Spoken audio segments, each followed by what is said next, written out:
নমস্কার, আপনারা দেখছেন ডিজিটাল কলকাতা। আমি অ্যাঙ্কার রূপাই ঘোষ আপনাদের সাথে। চলুন বন্ধুরা, আজকে নিউজ দেখে নেওয়া যাক।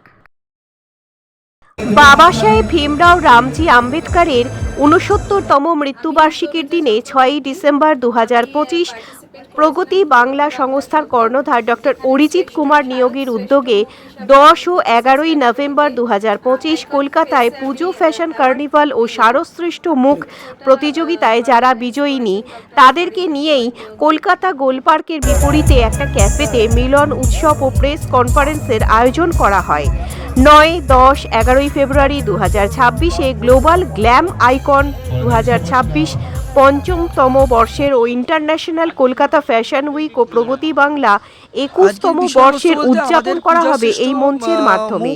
এই অনুষ্ঠানে প্রগতি বাংলার কর্ণধার ডক্টর অরিজিৎ কুমার নিয়োগী ও গ্ল্যামার কুইন মডেলদের উপস্থিতি এই অনুষ্ঠানটিকে সত্যি আরও আকর্ষণীয় করে তোলে। বরাবরই তুলে ধরে এসছে এবং আমাদের এই বছরের মূল প্রয়াস ছিল পুজোর একটা শ্রেষ্ঠ মুখ করা, যেটা আমরা সবথেকে বড় প্ল্যাটফর্ম নেতাজি ইন্ডোর স্টেডিয়ামে সংগঠিত করতে পেরেছিলাম নভেম্বর 10-11-তে।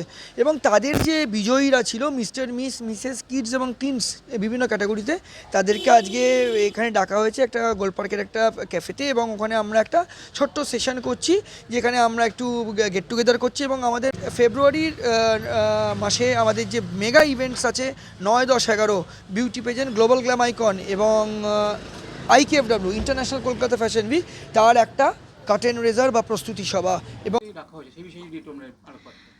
আমি আসলে শারদশ্রেষ্ঠ ক্লাসিক মিসেস ক্লাসিক ক্যাটাগরিতে আমি উইনার হয়েছি এবং আমার নাম মনিকা ঘোষাল দাস।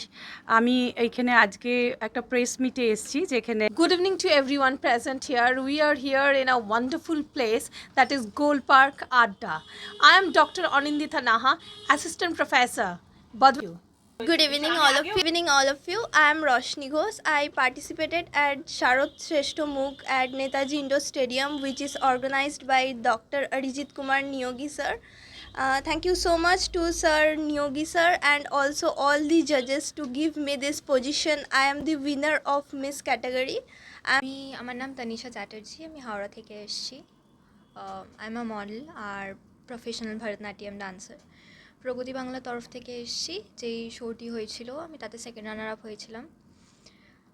ওখানে শো করে নিয়োগী স্যারের শো করে ডেফিনেটলি আমি আগেও কাজ করেছি, আমার ভীষণ ভালো লেগেছিলো।